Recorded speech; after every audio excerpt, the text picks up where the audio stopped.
충분히 자고 일어나도 피로가 가시지 않고 하루하루 버텨내야 하는 사람들이 있습니다. 검진을 해도 뚜렷한 원인을 찾지 못하고 삶의 질은 뚝 떨어지는데 내가 의지가 부족한 것인가 싶겠지만 사실 이것은 몸이 보내는 구조신호일 확률이 높습니다. 내가 먹는 음식의 영양소가 노폐물이 쌓인 혈관에 막혀 세포에 제대로 도달하지 못하여 뇌와 장기들의 기능을 현저히 떨어뜨리는 것은 아닌지 의심해봐야 하는데요. 혈관이 만성피로와 어떤 관계가 있고 또 어떻게 개선할 수 있는지 스탠퍼드 대학의 케이시 민스 박사의 인터뷰를 통해서 정답을 찾아보겠습니다. And then on top of this, you get the oxidative stress, which is the third piece of the trifecta, which is essentially these mitochondria are trying so hard to do their work, but they're not working properly. So they create damaging metabolic byproducts called oxidative stress, free radicals that cause more damage. So this is happening in the nose.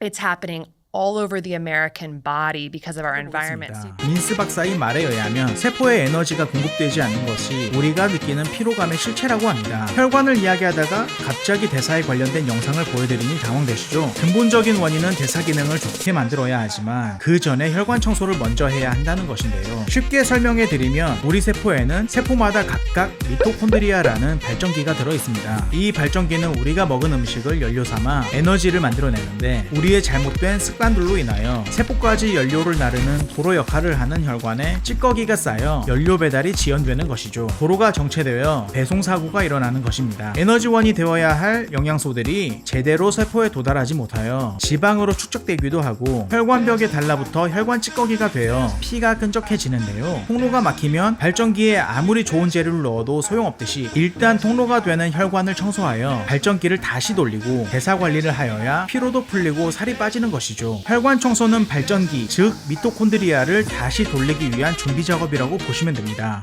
Which, this is the key question for how we can get healthy. And it's really about creating capacity in the body to turn more potential energy to usable energy as opposed to taking that potential energy and shunting it to a storage form. 당신이 피곤한 이유는 잠이 부족해서가 아니라 대사 기능이 망가져 섭취한 영양소들이 에너지화가 되지 못하여 산소가 부족한 세포들이 전기를 내린 상태인 것이고 가용되지 못한 에너지들이 지방으로 변하면서 살이 찌고 무기력해지는 일상의 악순환이 반복되는 것이죠. 가장 먼저 해야 할 일은 혈관의 찌꺼기를 제거하여 당신이 섭취한 영양소들이 안정적으로 세포의 에너지로 쓰여야 몸에 활력도 생기고 지방으로 저장 되지 않아 나이살이 찌는 것이 방지되는 것입니다. 다시 말해 혈관 청소를 최우선적으로 하시면 피로감이 사라지는 효과와 지방이 축적되지 않아 살이 빠지는 이중 효과를 보실 수 있는데요. 그렇다면 혈관 청소는 어떤 방법으로 해야 할까요? 가장 먼저 추천드리는 것은 좋은 지방을 먹고 나쁜 독소를 빼는 방법인데요. 바로 들기름과 청국장입니다. 들기름에는 식물성 오메가3인 알파리놀렌산이 60% 이상 들어있어 혈관벽에 있는 염증을 가라앉혀 혈관을 매끄럽게 만들어주어 단순히 찌꺼기만 치우는 것이 아니라 도로에 해당되는 혈관 자체를 새 것으로 보수하는 것이죠.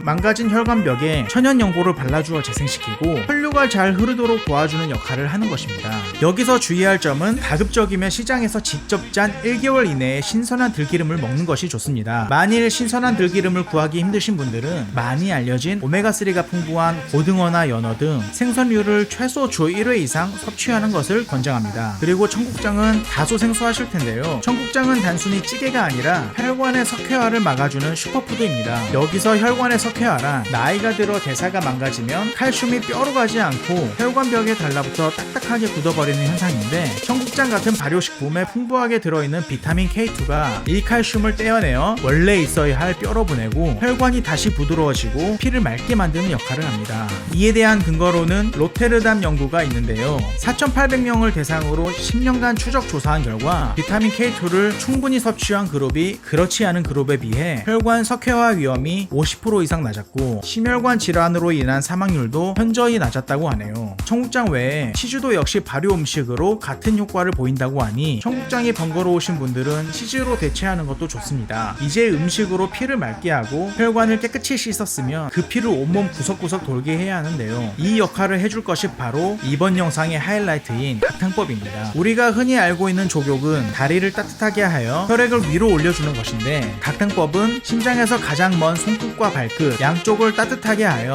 혈액순환을 위에서 아래로 그리고 아래에서 위로 돌게 해주는 좋은 순환 방법입니다. 욕조가 없는 집도 많으니 문방구에서 파는 플라스틱 양동이에 물을 받고 손발을 넣은 상태로 물 온도를 약 40도 정도에 맞추면 됩니다. 이때 온도가 떨어질 수 있으니 온도계를 준비하여 온도를 체크하면서 물을 추가해 주시고, 이렇게 약 15분 정도 매일 잠자리에 들기 전 해주시면 혈액순환이 잘 되는 것을 바로 느끼실 수 있으실 거예요. 주의할 점은 이 방법은 혈압을 낮추는 효과도 있으니 저혈압이신 분은 피하시는 게 좋습니다. 이렇게 오늘은 혈관을 청소하고 행동요법을 통해 만성 피로를 개선하는 방법에 대해 소개해 드렸는데요. 이러한 방법들도 좋지만 가장 중요한 것은 항상 같은 시간대에 식사를 하도록 노력하시고 매 식사마다 과식을 하지 않는 것이 가장 중요합니다.